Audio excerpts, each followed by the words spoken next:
அத்தியாயம் 5. அவள் மனதில் 1000 குழப்பங்கள். திடீரென்று ஒரு 15 நாட்களுக்குள் தன் வாழ்க்கையில் இப்படி ஒரு மாற்றம் வரும் என்று எண்ணவில்லை. என்ன நடந்து கொண்டிருக்கிறது என்னை சுற்றி? சித்துவின் குடும்பத்தினர் தங்களது காதலை ஏற்கவில்லை என்றால் இந்த திருமணத்தை எப்படி ஏற்பார்கள்?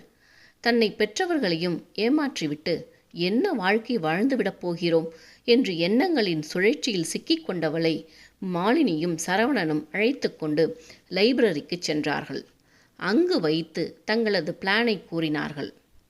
கல்லூரியிலிருந்து கிளம்பி வீட்டிற்கு சென்றுவிட்டு அங்கிருந்து தோழிகளுடன் வெளியே செல்வது போல கிளம்பி வர வேண்டும் என்று கூற அவளோ அதை மறுத்தாள். நாளைக்கு கல்யாணம்னு சொல்றீங்க, இன்னைக்கு நைட்டு நான் திரும்பலைன்னா பிரச்சனை ஆகுமே என்றாள் கவலையுடன். அவளது கைகளை இறுக பற்றி கொண்ட மாலினி, எங்கள் வீட்டுக்கு கூட்டிகிட்டு போகிறேன்னு சொல்கிறேன் வர்ஷோ, நீயும் நானும் எப்பவும் குரூப் ஸ்டடி பண்ணுறது புது விஷயம் இல்லையே என்றாள். அப்போது உங்கள் வீட்டில் என்ன சொல்லுவ? உங்கள் வீட்டில் குரூப் ஸ்டடின்னு சொல்கிறேன், அதே தான் எங்கள் வீட்லேயும் என்று சிரித்தாள். வர்ஷினிக்கு மனது ஆறவே இல்லை.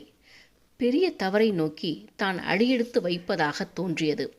சரவணனிடம் திரும்பி சித்துவை மறுபடியும் பேசி பார்க்க சொல்லலாமா என்றாள் தவிப்புடன். அவளது நிலையை உணர்ந்த சரவணன் உடனே சித்துவிடம் அழைத்து விட்டான். அவளிடம் போனை கொடுத்துவிட்டு அவர்கள் அனைவரும் அங்கிருந்து நகர்ந்தார்கள். கண்களில் அலைப்புறுதலுடன் சித்து என்று அழைத்தவளின் அழைப்பு அவனது உயிர் வரை தீண்டியது. சொல்லு ஜோட்டி, என்ன பயம் உனக்கு? இது இது இது சரியா வருமா? எனக்கு ரொம்ப பயமா இருக்கு என்றாள் குரலில் நடுக்கத்துடன். அவனது மூச்சு சீரலாக அவளது செவியை தீண்ட, என் மேல நம்பிக்கை இருக்குல்ல, என்னோட உடலில் உயிர் இருக்கும் வரை உனக்கு எந்த சங்கடமும் வரவிட மாட்டேன்டா, நம்பு என்ன, நமக்கு இப்போ இதை விட்டா வேற வழி இல்லை என்றான் அவளின் பயத்தை போக்கும் வண்ணம்.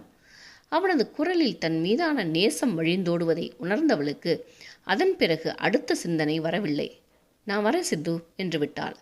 எதற்கும் பயப்படாத, நான் இருக்கேன் என்று கூறி போனை வைத்துவிட்டு சரவணனை தேடினாள். அவள் போனை வைத்ததுமே அவளிடம் வந்தவர்கள் அவளது கண்களில் பிறந்திருந்த தெளிவைக் கண்டு நிம்மதி அடைந்தார்கள். அதன் பிறகு மாலினியும் வர்ஷுவும் ஒன்றாக அவள் வீட்டிற்கு சென்றார்கள். அடுத்து வரப்போகும் பரீட்சைக்கு குரூப் ஸ்டடி செய்யப்போவதாக அனுமதி கேட்டுக்கொண்டு அங்கிருந்து கிளம்பினார்கள்.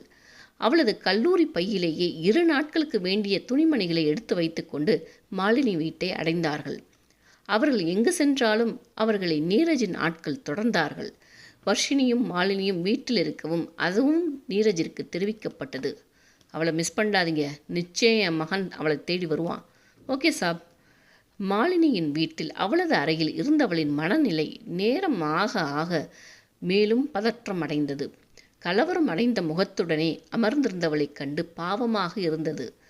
இந்த காதல் படுத்தும் பாட்டை பார்த்தவளுக்கு அவளின் நிலை பரிதாபத்தையே கொடுத்தது.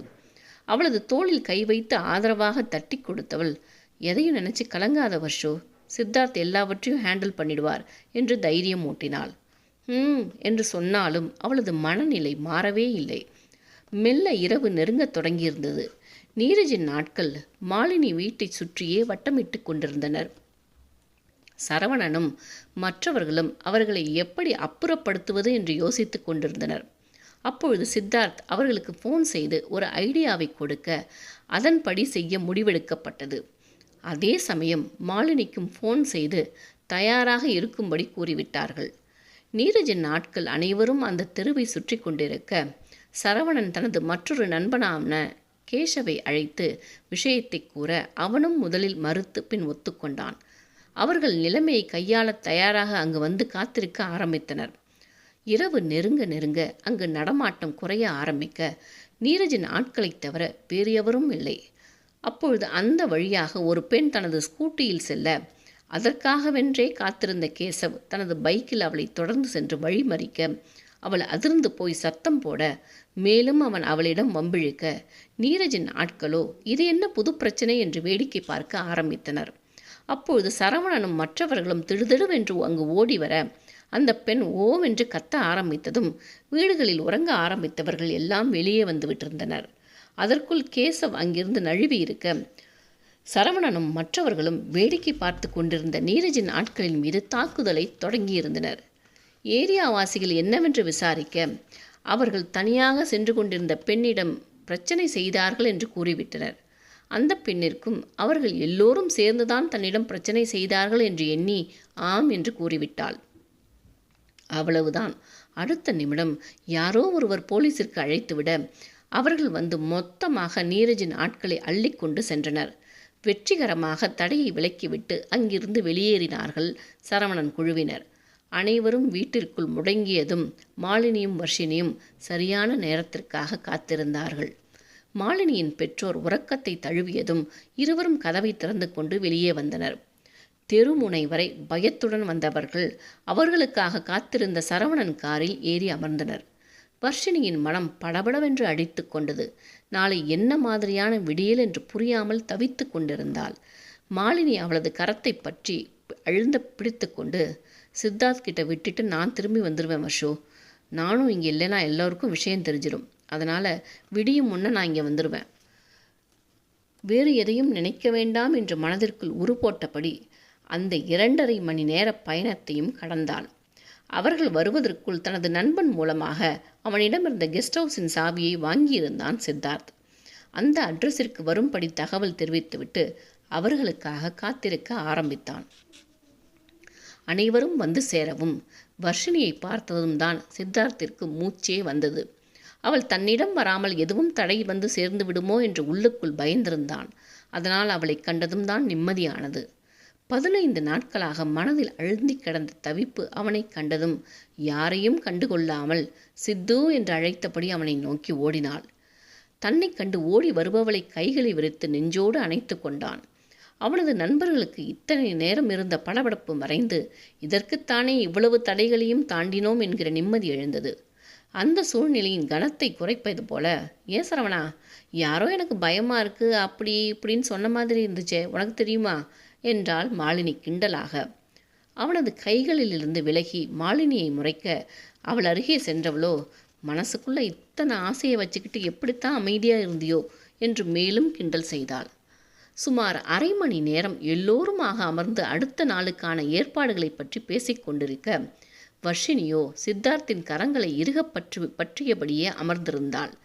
அவர்கள் எல்லாமே பக்காவாக தயாராகி இருப்பதை பார்த்தாலும் அவளது மனம் ஏனோ நிலையில்லாமல் தவித்து கொண்டிருந்தது. எதுவோ தவறாக நடக்க இருக்கிறது என்பதை உணர்த்தியது. ஆனால் அதையெல்லாம் சித்தார்த்தின் அருகாமை தகர்த்தது. அதிலும் அவளது மனநிலையை உணர்ந்தவன் போல ஆறுதலாகவும் துணையாகவும் நின்றான். மாலினி கிளம்ப நேரமாகிவிட அவளுடன் சரவணனின் நண்பர்கள் இருவர் மட்டும் கிளம்பிவிட்டனர். மற்றவர்கள் மறுநாள் திருமணத்திற்காக அங்கேயே இருப்பதாக முடிவு செய்யப்பட்டது. மாலினியிடம், உங்களுக்கு எப்படி நன்றி சொல்கிறதுனே தெரியல மாலினி, இந்த உதவியை நாங்கள் என்றைக்கும் மறக்க மாட்டோம், வீட்டுக்கு போயிட்டு மறக்காமல் மெசேஜ் பண்ணிடுங்க என்றவன் தனது நண்பர்களிடம் அவளது பாதுகாப்பு முக்கியம் என்று கூறி கவனமாக கொண்டு விடும்படி கூறினான். மாலினியை அணைத்து கொண்ட வர்ஷினி, தேங்க்ஸ் மாலு, நீ செய்த உதவியை என் வாழ்நாள் முழுக்க மறக்க மாட்டேன் என்றாள் கலங்கிய கண்களுடன். தைரியமாக இரு வர்ஷோ, என்னால் உனக்கு எதுவும் பிரச்சனை வந்துடாதே என்றாள் பயத்துடன். அதெல்லாம் இல்லை, நீ எதையும் பற்றி கவலைப்படாமல் கல்யாண பெண்ணா சந்தோஷமாயிரு என்று சொல்லிவிட்டு அங்கிருந்து கிளம்பினாள். அவர்கள் கிளம்பியதும் வர்ஷினிக்கு என்று ஒரு அறையை கொடுத்துவிட்டு மற்றவர்கள் அனைவரும் ஒரு அறையில் தங்கி கொண்டு மறுநாள் எப்படி எந்த நேரத்திற்கு போவது என்பதை பற்றி பேச ஆரம்பித்திருந்தனர். தன்னை சுற்றி அனைவரும் ஆண்களாக இருக்க புதிய இடத்தில் உறக்கம் வராமல் விட்டத்தை விரித்த வண்ணம் படுத்திருந்தாள் வர்ஷினி. இந்த விஷயம் தனது பெற்றவர்களுக்கு தெரியும் போது அதிர்ந்து போவார்களே என்று கலங்கி கொண்டிருந்தாள். அப்படியே படுத்திருந்தவள் விடியலின் நேரம் உறங்கிவிட திடீரென்று கதவை தட்டும் சத்தம் கேட்டதும் அதிர்ந்து எழுந்தவள் பயத்துடன் நின்றாள். சோட்டி, நாம கிளம்பணும், சீக்கிரம் நேரம் ஆயிடுச்சு என்று கூப்பிட்டான் சித்தார்த். அவனது குரல் கேட்டதும் அவசரமாக சென்று கதவை திறந்தாள். அங்கு அவன் குளித்து முடித்து பட்டு வேஷ்டி சகிதம் நின்றிருந்தான். அதை பார்த்ததும், சாரி, நான் தூங்கிட்டேன் என்றால் ஒரு வித தவிப்புடன். நோனோ, நமக்கு நேரம் இருக்கு என்றவன் அவள் கைகளில் ஒரு பையை கொடுத்து, குளிச்சுட்டு இதெல்லாம் போட்டுக்கிட்டு தயாராகி வா என்றான். அவனிடமிருந்து பையை வாங்கி கொண்டு அறைக்குள் நுழைந்து கதவை சாத்தி கொண்டாள். திருமணத்திற்காக அவனிடமும் எந்த உற்சாகமும் இல்லை. எந்தவித தடங்களும் இல்லாமல் நடக்க வேண்டுமே என்கிற பரபரப்பு மட்டுமே இருந்தது. பதிவு திருமணம் செய்வதற்கான நேரம் கிடைக்காமல் கோவிலில் மட்டும் வைத்து திருமணத்தை முடித்து விடலாம் என்று முடிவெடுத்தனர். அதன் பின்னர் பதிவு திருமணத்தை செய்து கொள்ளலாம் என்று பேசி வைத்திருந்தனர். அதற்கான நேரம் என்று ஒன்று வராமலே போகப்போவதை அறியாமல் வேலைகள் நடந்து கொண்டிருந்தன. அவள் குளித்துவிட்டு வந்து அவன் கொடுத்துவிட்டு சென்ற பையில் இருந்த புடவையை எடுக்க அதில் அப்படியே மனம் லயித்து போனது. தனக்காக பார்த்து பார்த்து தேர்வு செய்திருக்கிறான் என்பதை உணர்த்தியது. அவளுக்கான நகைகள் முதற்கொண்டு ஒவ்வொன்றும் அவளை கண்முன்னே நிறுத்தி வாங்கியிருக்கின்றான். அதுவரை இருந்த தவிப்பு, பயம் எல்லாம் விலக தன்னை அழகாக அலங்கரித்து கொண்டு வெளியே வந்தாள். அந்நேரம் அவளை தேடி அவனும் வர இருவரின் பார்வையும் ஒருவரை ஒருவர் தழுவிச் சென்றது. தான் வாங்கி கொடுத்திருந்த புடவையில் அவளை காணவும் சித்தார்த்தின் மனம் எகிரி குதித்தது. அவளுமே அவனைத்தான் விழியகலாமல் பார்த்து கொண்டிருந்தாள். அதுவரை உணர்வுகளே இல்லாதவன் போல சுற்றி கொண்டிருந்தவன் தேவதை போல முன்னே நின்றவளை கண்டதும் பட்டென்று அவளது கையை பற்றி அறைக்குள் இழுத்து கொண்டான். அவன் இழுத்த வேகத்தில் அவன் நெஞ்சின் மீது மோதி நிற்க தனது கரத்தால் இடையே வளைத்தவன் முகத்தருகே குனிந்து, ரொம்ப அழகா இருக்க சோட்டி என்றான் காதுகளை இதழ்கள் உரச. அவனது அதிரடி தாக்குதலில் பயந்து போனவள், ப்ளீஸ் தள்ளி நின்று பேசுங்க சித்து என்றாள் நெளிந்து கொண்டே. அவனோ மேலும் தன்னோடு இறுக்கி கொண்டவன், நமக்கு இன்னும் கொஞ்சம் நேரத்தில் கல்யாணம் சோட்டி, இப்போ போய் தள்ளி நிற்க சொல்றியே என்றபடி கன்னத்தில் இதழ் பதித்தான். அவன் மார்பில் அழுத்தமாக முகத்தை புதைத்து கொண்டவள், ப்ளீஸ் இதெல்லாம் இப்போ வேண்டாமே என்றாள் மெல்லிய குரலில். அவனோ குறும்பு புன்னகையுடன், அப்போ கல்யாணம் முடிஞ்சு ஓகேவா என்றான் மெல்லிய சிரிப்புடன். சித்து என்றாள் சினுங்களுடன். அதற்குள் சரவணனும் மற்றவர்களும் வந்துவிட, டே சித்து நேரமாச்சு, சீக்கிரம் வெளியே வாடா என்றான் சின்ன சிரிப்புடன் சரவணன். அதை கேட்டு அவளிடமிருந்து அவசரமாக விலகி கொண்டவன் அவளுக்கு தலையை ஒரு மாதிரி வெட்கத்துடன் குனிந்து கொள்ள, போச்சு அவங்கெல்லாம் வந்தாச்சு, எனக்கு ரொம்ப வெக்கமாக இருக்குது, போங்க சித்து என்று அவன் நெஞ்சில் குத்தினாள்.